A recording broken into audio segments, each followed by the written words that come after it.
नमस्कार। सरल टॉक में आप सभी का स्वागत है। आपके साथ मैं हूं गिरिराज शर्मा।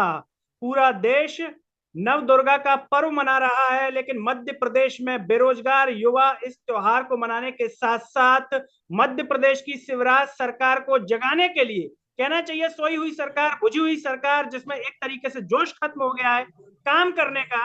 अगर जोश होता सरकार में कुछ अच्छा करने, कुछ पॉजिटिव करने का, तो शायद मध्य प्रदेश के बेरोजगार युवाओं को व्यावसायिक राजधानी इंदौर से भोपाल तक पैदल जाने की आवश्यकता नहीं पड़ती।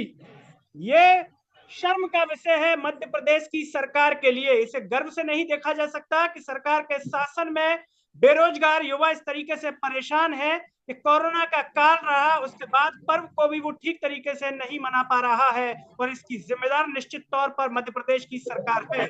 युवा छात्रों का काम है कि पढ़ाई पर ध्यान दें, लेकिन सरकार की योजनाओं की वजह से, सरकार की निष्क्रियता की वजह से वो आंदोलन करने को मजबूर हैं। आंदोलन इसलिए कि सरकार ध्यान दे रोजगार पर। वो कोचिंग लगा लेंगे, फीस भर लेंगे, पढ़ाई कर लेंगे, लेकिन जरा सोचिए कि भर्तियां नहीं आएंगी तो पेपर क्या घर पे खाली बैठ के देंगे? कहां देंगे? उस कोचिंग का फायदा कहां लेंगे? ये अपने आप पे एक बड़ा सवाल है। आपको बता दें कि ये युवा इंदौर से भोपाल की तरफ जा रहे हैं, प्रतिदिन 20 किलोमीटर पैदल यात्रा कर रहे हैं, और आज ये देवास पहुंच चुके हैं। शाम को रुके हुए वहां पर इन युवाओं से हम बात करेंगे, जानेंगे कि किस तरीके से वो चल रहे हैं, क्या उनकी व्यवस्थाएं हैं, किस तरीके की परेशानियां आ रही हैं, और क्या उनकी इस यात्रा का प्रभाव सरकार के ऊपर दिखाई दे रहा है, लोगों के ऊपर, नागरिकों के ऊपर दिखाई दे रहा है। क्योंकि जब ये जहां से गुजरते होंगे पैदल, तो कहीं ना कहीं वहां के नागरिक भी देखते होंगे कि देखिए मध्य प्रदेश के मुख्यमंत्री शिवराज सिंह सरकार के चलते ये क्या हो रहा है। सभी मेहमानों का बहुत बहुत स्वागत है, और सबसे एक अपील है कि इस आवाज को सब्सक्राइब कीजिए और हर जगह शेयर कीजिए, जिससे मध्य प्रदेश की सरकार का एक कार्य सबको दिखाई दे। जो बड़े बड़े मंचों पर हम क्या कर रहे हैं, तो ये भी दिखाई दे कि आखिर एक कर क्या रहे हैं, और युवा इनके शासन काल में किस तरीके से परेशान है। मेरे साथ जुड़ रहे हैं एनईवायू से सुरेंद्र यादव और उनके साथीगण है जो इस पैदल मार्च का हिस्सा है। सुरेंद्र जी और सभी जो साथी हैं जो फ्रेम में दिखाई दे रहे हैं, सबका बहुत बहुत स्वागत। सबसे पहले सुरेंद्र, सवाल आपसे कि आज जो है आपकी यात्रा किस तरह से रही, कहां से आपने शुरुआत की, और अभी आप लोग जो है कहां पर रुके हुए हैं? जी, सबसे पहले धन्यवाद। आपके माध्यम से ये बातें देश तक पहुंच पा रही हैं, युवाओं की पीड़ा देश तक जा रही है, जन जन देख रहे हैं। सबसे पहले आप सभी को आप हम सभी की तरफ से आपको धन्यवाद, और आपके चैनल को धन्यवाद। अभी मैं बता दूं कि हम इंदौर से लगभग 40 किलोमीटर आगे आ चुके हैं। आज हमारा ये दूसरा दिन था। अभी हम देवास में ठहरे हुए हैं एक धर्मशाला में। यहाँ रास्ते में मंदिर मिली और यहीं शाम हो गई, तो हम यहीं विचार कर लिए कि यहीं रुक जाते हैं। मंदिर में खाने को ही मिल जाएगा, रहने को ही मिल जाएगा। तो हमारे सभी साथी, लगभग हम 20 से 25 लोग हैं जो वर्तमान में भी देवास में रुके हुए हैं। ये चामुंडा देवी का मंदिर है, उसके जस्ट बाजू से धर्मशाला है। जैसा कि आपने कहा कि चामुंडा देवी का मंदिर है, यहाँ पर रुके हुए हैं, आपके रहने की व्यवस्था हो जाएगी, खाने की व्यवस्था हो जाएगी। अभी रात का वक्त है, मैं फ्रेम में देख रहा हूँ कि जो है युवा खड़े हुए तिरंगा लेकर के भी, और शाम का वक्त है। क्या अभी जिस समय मैं आपसे बात कर रहा हूँ आप लोग खाना खा चुके हैं, या अभी कुछ देर में जो है आप सभी लोग जो दिन भर से पैदल यात्रा कर रहे हैं उसके बाद खाना खाएंगे आप लोग?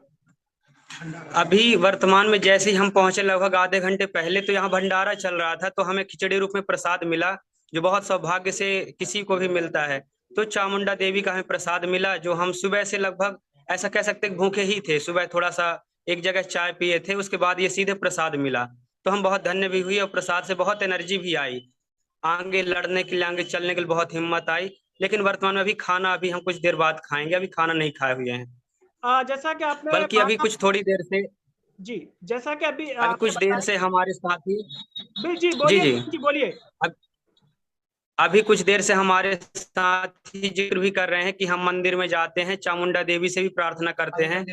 वहां भी थोड़ा सा आवेदन रखेंगे, अपनी प्रार्थना सुनाएंगे कि वर्तमान सरकार को सद्बुद्धि दे, हमारी पीड़ाओं को समझे। इस विषय में अभी जस्ट आपसे वार्तालाप के बाद मंदिर ही जा रहे हैं। जी, आपके साथ जो साथीगण फ्रेम में दिखाई दे रहे हैं, आप पूछना चाहेंगे किन किन जिलों से आपके साथ यहाँ पर अभी देवास में लोग रुके हुए हैं, और जब आप देवास पहुंचे तो लोकल लेवल पर भी जो युवाओं को पता होगा कि यात्रा चल रही है, तो कितने युवा जो है इसमें सहभागी बन रहे हैं? वर्तमान में अभी मेरे साथ जो है लगभग 20 से 25 साथी हैं, जो मध्य प्रदेश की चारों दिशाओं से हैं। कोई साथी सिंगरौली से है, कोई शिवपुरी से है, कोई झाबुआ से है, अलीराजपुर से है, कोई छतरपुर से है, कुछ साथी अभी जो यहाँ पास खड़े हैं निवाड़ी से हैं, कुछ टीकमगढ़ से हैं। मतलब वर्तमान में पूरे मध्य प्रदेश से युवा यहाँ है। और जो यहाँ स्थानीय लोगों की बात है, तो जैसे हम देवास के अंदर आए तो हमें कुछ ग्रामीणों द्वारा स्वागत किया गया, थोड़ा सा हौसला अफजाई किया गया कि आपकी जो पीड़ाएं हैं सरकार सुने, हम भी प्रार्थना करते हैं। और कुछ जगह हमें पानी भी पिलाया गया। मतलब लोगों ने हमारे दर्द को समझा, और समझेंगे क्यों? क्योंकि यहाँ का जो छात्र, जैसे अभी हम जहाँ रुके हैं, यहाँ से भी हमारे साथ साथी हैं जिनका घर ही देवास में है। अभी हम थोड़ी देर से यहाँ ग्रामीणों के साथ वार्तालाप भी करेंगे कि आखिर हम आपके बच्चे हैं और हमारे साथ क्या हो रहा है। तो इसके लिए वार्तालाप भी हो गया, ग्रामीण भी हमारे साथ जुड़ रहे हैं। और अभी सभी लोग हमारे सहायता हेतु उपलब्ध भी हैं, पूरी सहायता करते हैं। उन्होंने ही यहाँ धर्मशाला में व्यवस्था करवाई कि आप रुक जाएं, जितने भी साथी हैं, खाने की पीने का, सुबह है आपको सारी व्यवस्थाएं जो दैनिक क्रियाएं हैं, और आपको विधिवत विदाई की जाएगी। आप आगे का रास्ता अच्छे से तय करें, उसके लिए शुभकामनाएं भी मिलेंगी। मतलब बहुत अच्छा सहयोग मिल रहा है। जी सुरेंद्र जी, जैसा कि आपने कहा कि लोकल लेवल पर नागरिकों से भी आपकी बात हुई, उन्होंने पूछा होगा, लोग पूछते हैं भाई क्या है, क्या चल रहा है। तो सरकार तो ऐसा लग रहा है कि दर्द समझ नहीं रही, संवेदनहीन है। लोगों ने आपके दर्द को समझा, क्या कुछ कहा अगर लोकल लेवल पर लोग रास्ते में आपको मिले? देखिए, जो लोग मिल रहे हैं वो सभी किसान हैं, क्योंकि हम सभी जितने भी लोग इंदौर में पढ़ाई करते हैं, 80% युवा गांव से निकल कर आया है, और सभी एक गरीब किसान के ही बेटे हैं, बेटियां हैं। तो यहाँ जैसे हम गांव गांव से निकलते हैं तो सभी हमारे साथ ही जुड़ते हैं। हम सोशल मीडिया का, आज डिजिटल इंडिया का युग चल रहा है, जैसे हम जाते हैं तो आगे का रास्ता बताते जाते हैं कि हमारे साथी आगे इस मोड़ पर मिल जाए, हम वहाँ पहुंचने वाले हैं। तो वहाँ के स्थानीय लोग और स्थानीय साथी, स्थानीय जो छात्र हैं, वो हमसे जुड़ते हैं और अपने घर का पानी, खाना पीना जो भी होता है व्यवस्थाएं करते हैं। उनके माता पिता भी जुड़ते हैं। बहुत सारे लोग ये भी बोलते हैं कि इतना कैसे चल पाओगे, हम तो कभी इतना आपको तैयार भी नहीं किए कि आप इतना 200-200 किलोमीटर चल पाए। पर जो हमारे पास 5 साल की जो पीड़ा है, वो पीड़ा के आगे ये पीड़ा कुछ भी नहीं है, जो असहनीय पीड़ा है। हम देख ही नहीं पाते कि हमारे कब पैर फ्रैक्चर हो जाते हैं, कब छाले पड़ जाते हैं, कब हमारे जूते चलते चलते फट गए। तो ये स्थितियां जो है, ये पीड़ाएं कम है। तो ग्रामीण भी देखते हैं, हमारे जो माता पिता सभी देख रहे हैं, वो लोग हौसला ही बढ़ाते हैं कि बहुत बढ़िया है। और कभी ऐसा नहीं कहते कि अरे आप तो 20 किलोमीटर में ऐसा ना हो, 40 किलोमीटर कैसे चल पाए। तो वो लोग हौसला ही देते हैं। सुरेंद्र जी, बेटियों की भूमिका इस आंदोलन में किस तरह से आपको मिल रही है? आप यात्रा कर रहे हैं, बीच में क्या प्रदेश की बेटियां जो तैयारी कर रही हैं वो आपकी हौसला बढ़ाने के लिए वहां पर आपसे मिलते हैं? लोकल लेवल पर देवास में भी आप रुके हुए हैं, आगे भी जाएंगे। तो बेटियों का, क्योंकि कहते हैं कि नारी शक्ति का पर्व जो है देश मना रहा है, तो किस तरीके से नारी शक्ति का साथ आपको मिल रहा है? देखिए, अवश्य तौर पर मैं कह सकता हूँ, जैसे हम इंदौर से चले थे तो हमारे साथ लगभग 500 से 600 मतलब महिलाएं थी, जो हमारी बहन बेटियां हैं। उन्होंने बहुत अच्छे से विदाई की। अब देखिए, मैं आपको बताना चाहूंगा कि हम सभी बेरोजगार छात्र हैं, कोई ऐसा सोर्स नहीं है कि हम सारी व्यवस्थाएं अच्छे से कर पाए। तो बहनों की सुरक्षा को दृष्टिकोण रखते हुए हमने बोला कि आप 7 दिन साथ में तो नहीं चल सकते, क्योंकि व्यवस्थाएं नहीं है। आप हमें जिस शहर में हम जाते हैं, गुजर रहे हैं, आप अपने लोकल स्तर पर आइए, अपने शहर को क्रॉस करवा के विदा करिए। तो सभी हमारी जो बहनें बेटियां हैं वो सभी जुड़ती हैं जब हम उस क्षेत्र से गुजरते हैं, और सभी हौसला बढ़ाते हुए और अच्छे शुभकामनाओं के साथ आगे बढ़ा देते हैं। बाकी जो निरंतर की बात है, तो निरंतर हमारे साथ नहीं चल पाती हैं, बाकी वो जुड़ती जरूर हैं। और हम युवा वर्ग जो है बहुत हौसले के साथ, युवा वर्ग की जो बहन बेटियां हैं बहुत हिम्मत वाली हैं। वर्तमान में पर्व चल रहा है, तो स्पष्ट तौर पर ये देखा जा सकता है कि जो हमारी बहन बेटियों का ये तर्ज है कि अब हम जाके सीधे दशहरा भोपाल में मनाएंगे, और ये बेरोजगारी रूपी जो रावण है उसका दहन सीधे वहीं करेंगे, क्योंकि दशहरा भी 5 को है और 9-10 को हम भोपाल कूच कर देंगे। तो जो हमारा रावण होगा बेरोजगारी का, वो वहीं दहन होगा। इसमें दुर्गा का रूप और ये सारी लक्ष्मी बेटियां, सबका भरपूर समर्थन मिल रहा है। सुरेंद्र जी, सोशल मीडिया के माध्यम से जैसे जो लोग हैं आपके साथ पैदल मार्च में नहीं है, कुछ तैयारी कर रहे होंगे, किसी की परीक्षाएं होंगी, कोई घर पर होगा, तो जो फिजिकली आपके साथ प्रेजेंट नहीं है, वो सोशल मीडिया के माध्यम से आप लोगों का किस तरीके से जोश बनाए हुए हैं, आप लोगों का साथ दे रहे हैं? देखिए, वर्तमान के जो हालात हैं आप देख रहे हैं, जो 21 तारीख से सत्याग्रह नेहरू द्वारा चलाया जा रहा है, इसका पूरे मध्य प्रदेश में हर स्तर पर, जगह जगह पर, सोशल मीडिया पर, फिजिकल स्तर पर आप देख पा रहे हैं कि वर्तमान में कई जिलों में सत्याग्रह प्रारंभ हुआ है। आप धार की बात करें, बड़वानी की बात करें, अभी खंडवा खरगोन में भी वर्तमान में हुआ, टीकमगढ़ के पास निवाड़ी में हुआ, आपके बालाघाट से स्टार्ट हुआ। तो इंदौर की जो चिंगारी थी वो प्रदेश के हर जिलों में फैल रही है। और दूसरी बात जो एग्जाम को लेकर है, तो जो ये सोशल मीडिया पे हमारे बहुत सारे साथी एक्टिव हैं और हमारे हौसला बढ़ाते हैं, और सबका ये कहना है कि कहीं ना कहीं अभी जैसे कुछ एग्जाम चल रहे हैं हमारे, जैसे हमारे वर्तमान में साथी मौजूद है, इनका खुद का एग्जाम है 15 को, फिर भी साथ चल रहे हैं। तो जैसे सोशल मीडिया का जो बात है, सोशल मीडिया से लोग हौसला बढ़ा रहे हैं और हर जगह शेयर कर रहे हैं कि आप चलिए, हम आपके साथ हैं। 9 तारीख को भोपाल में 10,000 युवा आपको एकदम वहां प्रेजेंट मिलेगा। बस एग्जाम के कारण, कुछ कारण आप सम्मिलित नहीं हो पा रहे हैं। सुरेंद्र जी, आपके पीछे जो साथी खड़े हुए हैं, मैं उनके चेहरों को देख रहा हूं कि ऊर्जा से भरपूर हैं। आप इतनी पैदल यात्रा करके आए हैं, उसके बावजूद भी चेहरे पर कोई थकावट नजर नहीं आ रही है। अगर वो कुछ कहना चाहें, आखिर इस जोश की वजह क्या है? वरना होता है कि 20 किलोमीटर चलना और आप जैसा कि 40 किलोमीटर चल चुके हैं, तो जरा वो भी अगर कुछ कहना चाहें, और जहां आप रुके हुए हैं अगर आप मोबाइल के माध्यम से दिखाना चाहें वहां की व्यवस्था किस तरीके से आप जो है वहां पर रुके हुए हैं। अवश्य अवश्य, पहले मैं साथी से बात कराता हूँ, फिर आपको वर्तमान व्यवस्थाएं भी दिखाते हैं। जी सर, जैसा कि आपने पूछा कि हम लोग चेहरे में थकावट क्यों नहीं दिखती, क्योंकि ये खुद के अधिकारों के लड़ने, जो खुद के अधिकारों के लिए लड़ते हैं, तो उसमें कोई थकावट नहीं, मैं तो नहीं थकावट समझता। क्योंकि और मेरा सर एग्जाम भी है 15 अक्टूबर को, यूपी पैट का। फिर भी मैंने सोचा कि 4 साल 5 साल मैंने पढ़ाई की है, और अगर नौकरी नहीं लग पा रही, वैकेंसियां नहीं आ रही हैं, और आ भी रही हैं तो भ्रष्टाचार के मत्थे चढ़ रही हैं, तो मैं ये 9 दिन अपनी पढ़ाई छोड़ करके ये सत्याग्रह का, इस पैदल रैली का सपोर्ट करूं, और मैं भोपाल। बिल्कुल। सुरेंद्र जी, माइक ऑन कर लीजिए, माइक पे फिंगर से टच हो गया है, जरा उसको ऑन कर दीजिए। सर, आपकी आवाज नहीं आ पा रही, रिपीट करेंगे दोबारा, क्या बोले थे आप? जी सुरेंद्र जी, वहां का जो स्थल है जहां आप लोग रुके हुए हैं, हम चाहते हैं कि मध्य प्रदेश का हर युवा उस जगह को देखे जहां पर आप लोग रुके हुए हैं, जन जन तक आपके जो जानकारी है वो लोगों तक पहुंचे। आप कैसे रुके हुए, जरा व्यवस्था को अगर आप बता दें। बिल्कुल बिल्कुल, मैं आपको व्यवस्थाएं दिखा रहा हूँ, साथ में वार्तालाप भी करते जाएंगे। ये वर्तमान में देवास में स्थित चामुंडा देवी के बाजू से एक धर्मशाला है जो मंदिर का रूप लिया है, और यहाँ सारी व्यवस्थाएं हैं ताकि कोई बाहर से भी आता है। कुछ हमारे साथ ही यहाँ बैठे हुए हैं। बिल्कुल, मैं देख पा रहा हूँ कि साथ में लोग पढ़ाई भी कर रहे हैं। जी बिल्कुल, यहाँ धर्मशाला के माध्यम से कुछ हमें वस्त्र उपलब्ध कराए हैं, चद्दर वगैरह रखी हुई हैं, ताकि कोई असुविधा वर्तमान में ना हो पाए छात्रों के लिए। तो व्यवस्थाएं अच्छी हैं, आज मिल गई हैं। कल बल्कि थोड़ा सा समस्याओं का सामना करना पड़ा, लेकिन ये है कि बस युवा संघर्ष ही चल रहा है। युवा का नाम ही संघर्ष है, उसकी जो परिभाषा फुलफिल होती है वो संघर्ष से ही स्टार्ट होती है।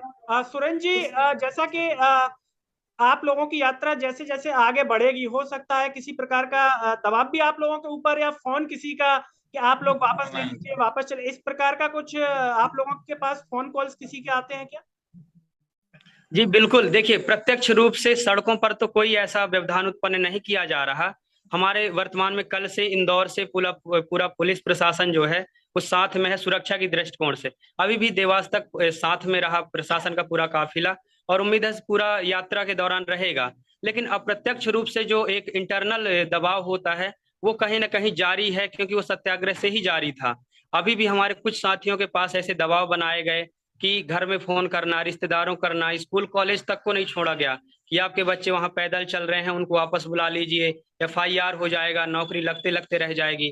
तो हमारे कुछ साथी बल्कि इस कारण से, कुछ अवस्थाओं के कारण लौट भी गए, क्योंकि ऐसा दबाव है कि करियर को लेकर बहुत एक डर पैदा होता है, क्योंकि एक ही चीज है जो हमारे पास है, बाकी तो कुछ है नहीं। तो उसको लेकर 2-3 साथियों को कुछ ज्यादा ही दबाव हुआ, जिस वजह से वो आज परेशान भी हुए, तो दिन भर यात्रा में नहीं रहे। लेकिन हौसला इतना तेज है कि वो फिर अभी शाम को पहुंच रहे हैं। कि प्रशासन कुछ भी कर ले, सरकार कितना भी दबाव बना ले, उनके घर में पुलिस भी जा चुकी थी कि आपका बच्चा वापस बुलाओ, क्योंकि वो जानते हैं कि जो थोड़ा बहुत हौसला बढ़ाने का काम करते हैं, अगर वो टूट गए, वापस आ गए, तो पीछे का पूरा काम हमारा जो उनका मकसद है वो हो जाएगा। सुरेंद्र जी, आपसे जानना चाहेंगे कि आप लोगों के ऊपर जो दबाव या फोन आते हैं या रिश्तेदारों से करवाया, तो इन फोन कॉल्स के बाद आपकी हिम्मत और बढ़ती है या कहीं ना कहीं हिम्मत टूटती है? नहीं, ऐसा देखिए। जी, माइक ऑन कर लीजिए सुरंजीत जी। देखिए, ऐसा वो लोग बिल्कुल भ्रम में होंगे कि हम इनको डरा देंगे, धमका देंगे और ये युवा डर जाएगा और लौट जाएगा, लेकिन ये बिल्कुल एकदम ये भ्रांतियां 9 तारीख को पूरी तरह से टूटती हुई दिख जाएंगी। बात क्या है कि हम पिछले 5 वर्ष से जो दर्द, जो पीड़ा से गुजर रहे हैं, ये दबाव, ये पीड़ा, ये प्रेशर बिल्कुल मायने नहीं रख रहा है। और जोश आता है युवाओं के, आप चेहरे में देख पा रहे हैं कितने जोश से, कितने ऊर्जा से भरपूर हैं और एक अनुशासन के रूप में चलते हुए 9 तारीख को अपनी बात पूरी तरह से वहां रखने वाले हैं, चाहे वो कितना भी दबाव बनाए। हम आपके माध्यम से यही कहना चाहते हैं कि आपके पास, मामा जी के पास सिर्फ एक ही रास्ता है और वो यही रास्ता है कि वो जल्द से जल्द भर्तियां निकालें, विज्ञप्ति जारी करें, तभी युवा रुकेगा, अन्यथा कोई तरीका ऐसा नहीं है जो इनको रोक ले। सुरेंद्र जी, चलते चलते मध्य प्रदेश के अपने साथियों से जो हर जिले में है, उनसे आप क्या कहना चाहेंगे? मैं आपके माध्यम से सभी साथियों से यही निवेदन करूंगा कि देखिए, ये एक की लड़ाई नहीं है। अगर आज हम सड़कों पर चल रहे हैं तो आप जितना चल सकते हैं, आप खुद सोचिए, 5 वर्ष से पढ़ रहे हैं और पढ़ते ही जा रहे हैं। आखिर कब तक लाइब्रेरी, कोचिंग में पैसा देंगे, पढ़ते रहेंगे? आप इतना याद रखिए कि आपका बेरोजगार। माइक ऑन कर लीजिए सुरेंद्र जी। पूरी बात कर लेता हूं अपनी, कि मैं सभी से यही निवेदन करता हूं कि आप जितना चल सकते हैं उतना चलिए। 10 कदम चलिए, 10 किलोमीटर चलिए, बस जहां से हम गुजरते हैं आप उस रास्ते पर आइए, हमको हौसला दीजिए। और अगर आप रेगुलर चल सकते हैं हमारे साथ पूरे दिन चलिए, अन्यथा आप। बिल्कुल सुरेंद्र जी, माइक ऑन कर लीजिए, आपका फिंगर से टच हुआ है जी। बिल्कुल बिल्कुल सुरेंद्र जी। तो जो भी दर्शक हमारा ये कार्यक्रम देख रहे हैं, ये देवास से जुड़े हुए थे बेरोजगार युवा जो पैदल मार्च निकाल रहे हैं मध्य प्रदेश के मुख्यमंत्री शिवराज सिंह चौहान तक अपनी बात पहुंचाने के लिए। साफ तौर पर कहना है कि फोन करवाए जाते हैं लेकिन हौसला बढ़ता है, टूट नहीं है। चल रहे हैं, चाहे बड़ी कम संख्या में हो, ज्यादा में हो, इससे कोई फर्क नहीं पड़ता। और युवाओं के चेहरों से आपको साफ तौर पर नजर आ रहा होगा कि जोश से भरपूर है, जोश भरा हुआ है। इतने किलोमीटर चलने के बाद भी थकावट नजर नहीं आ रही है, पूरे जोश के साथ भोपाल जाने को तैयार है। और साफ तौर पर कहना है कि बेरोजगारी का रावण अब भोपाल में जलेगा और देखेंगे शिवराज सिंह चौहान। सभी से एक अपील है कि समाज को शेयर कीजिए, सब्सक्राइब कीजिए और जन जन तक पहुंचाइए, क्योंकि आप लोग जितना शेयर करेंगे आपके मुद्दे जन जन तक पहुंचेंगे, नागरिकों को पता चलेगा। हम चाहते हैं कि ग्रामीण स्तर तक आपके मुद्दों के बारे में लोगों को पता चले, क्योंकि लोगों तक जितना पहुंचेगा सरकार पर उतना ही दबाव बनेगा, सरकार उतनी ही हिलेगी। तो सरल टॉक की आवाज को सब्सक्राइब कीजिए, हर जगह फेसबुक, ट्विटर, टेलीग्राम और इंस्टाग्राम सारे पेजेस पर आप इसे शेयर कीजिए। और अगले कार्यक्रम में आपसे फिर होगी मुलाकात, तब तक के लिए मुझे और सुरेंद्र यादव जी और उनकी टीम को दीजिए इजाजत। नमस्कार।